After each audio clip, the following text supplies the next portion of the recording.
ఉగ్ర దాడికి నిరసనగా సీఎం రేవంత్ రెడ్డి ఇవాళ హైదరాబాద్ లో క్యాండిల్ ర్యాలీ తీయనున్నారు. ఈ ర్యాలీలో మంత్రులు, కాంగ్రెస్ నేతలు భారీగా పాల్గొననున్నారు. ఈ సందర్భంగా అమరవీరులకు నేతలు నివాళులర్పించనున్నారు. జమ్మూ కాశ్మీర్లోని పహల్గాంలో జరిగిన ఉగ్రదాడిలో 28 మంది పర్యాటకులు అసువులు బాసారు. ఈ దాడిని ప్రపంచవ్యాప్తంగా ఖండిస్తున్నాయి. ఈ క్రమంలోనే తెలంగాణ ముఖ్యమంత్రి రేవంత్ రెడ్డి ఉగ్రదాడిని ఖండించారు. ఉగ్రవాదుల దాడుల్లో చనిపోయిన వారికి సంతాపం వ్యక్తం చేశారు. బాధితులకు అండగా ఉంటామని చెప్పారు. ఉగ్రదాడికి నిరసనగా సాయంత్రం CM Revanth Reddy candle rally చేపట్టనున్నారు. హైదరాబాద్లోని నెక్లెస్ రోడ్లో గల పీపుల్స్ ప్లాజా నుంచి ఇందిరాగాంధీ విగ్రహం వరకు ర్యాలీ తీయనున్నారు. ఈ ర్యాలీలో ముఖ్యమంత్రి రేవంత్ రెడ్డి, డిప్యూటీ సీఎం భట్టి, మంత్రులు, కాంగ్రెస్ ఎమ్మెల్యేలు, నేతలు, కార్యకర్తలు భారీగా పాల్గొనున్నారు.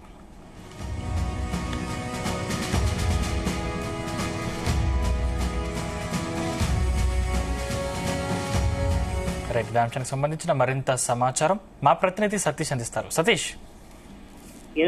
సందీప్, జమ్మూ కాశ్మీర్ లో పర్యాటకులపై ఉగ్రదాడి నిరసిస్తూ దేశవ్యాప్తంగా కూడా ముక్త కంఠంతో వ్యతిరేకిస్తున్నారు.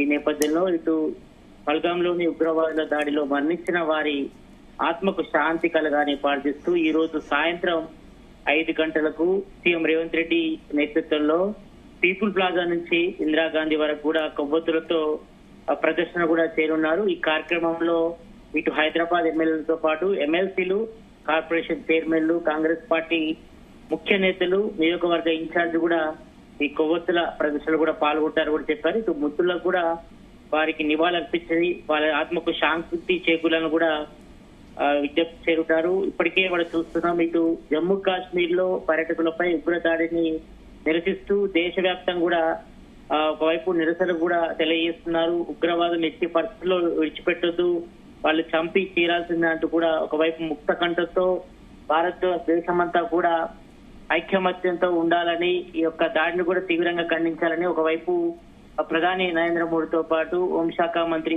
అమిత్ షా కూడా రివ్యూ మీటింగ్ ఏర్పరిచి ఇటు పాకిస్తాన్ సంబంధించిన ఉగ్రవాదుల ఏరివేత కూడా ఒకవైపు చర్యలు కూడా చేపడుతున్నారు. ఈ నేపథ్యంలో ఇటు దేశవ్యాప్తంగా కూడా ఇటు అన్ని రాజకీయ పార్టీలతో పాటు అన్ని రాజకీయ సంఘాలన్నీ కూడా ఏకదాటిగా ఈ యొక్క పర్యాటకులపై దాడి ఘటన, ఉగ్ర దాడి ఘటన కూడా చాలా వరకు కూడా అందరూ కూడా వ్యతిరేకిస్తున్నారు. ఈ నేపథ్యంలో మరి ఉగ్రదాడిలో చనిపోయిన వారి ఆత్మకు శాంతి చేకూరాలని కూడా పెద్ద ఎత్తున కూడా డిమాండ్స్ కూడా చూస్తున్నారు. ఇటు దేశవ్యాప్తంగా కూడా వారి ఆత్మకు శాంతి చేకూరాలని కూడా కొవ్వొత్తుల ర్యాలీ కూడా నిర్వహిస్తున్నారు. ఇది అందరూ కూడా వ్యతిరేకించాల్సిన విషయం. ఈ రకంగా పర్యాటకులపై ఉగ్రదాడి చేయడం కూడా ఇది అందరినీ కూడా ఒక రకంగా ఆగ్రవేశాలకు గురిచేసని చెప్పుకోవచ్చు. ఈ నేపథ్యంలో కొద్దిసేపటి క్రితమే ఇటు Banjara hills command control centre లో కూడా 2 నిమిషాల పాటు సీఎం రేవంత్ రెడ్డితో పాటు డిప్యూటీ సీఎం నల్లు పట్టిబెట్టువార్క, మంత్రులు, కాంగ్రెస్ సంబంధించిన కీలక నేతలు కూడా 2 నిమిషాల పాటు మౌనం కూడా పాటించారు. మరి ఉగ్రదాడిలో చనిపోయినటువంటి వారికి ఆత్మ శాంతి చేకూరాలని మరి ఈ నేపథ్యంలో కూడా ఇటు పెద్ద ఎత్తున కూడా ఇటు రాష్ట్ర వ్యాప్తంగా కూడా నిరసనలు కూడా మిన్నంటున్నాయి. ఇటు దేశంపై దాడిగానే భావిస్తున్నారు కాబట్టి మరి ఈ నేపథ్యంలో ఈ యొక్క దాడి ఘటన కూడా తిప్పికొట్టాలని ఒకవైపు ఇండియన్ ఆర్మీ కూడా సిద్ధంగా ఉంది. దీనికి సంబంధించి కూడా ఇప్పటికే కేంద్ర ప్రభుత్వం కూడా చర్యలు కూడా చేపట్టిన నేపథ్యంలో మరి రాష్ట్ర ప్రభుత్వం కూడా చాలా వరకు కూడా సపోర్ట్ గా నిలుస్తుంది.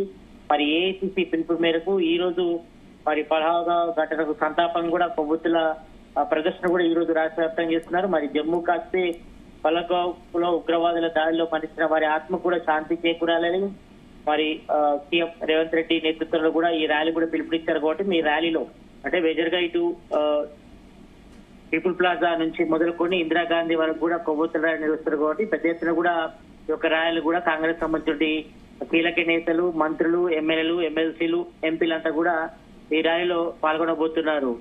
సందీప్. Thank you Satish.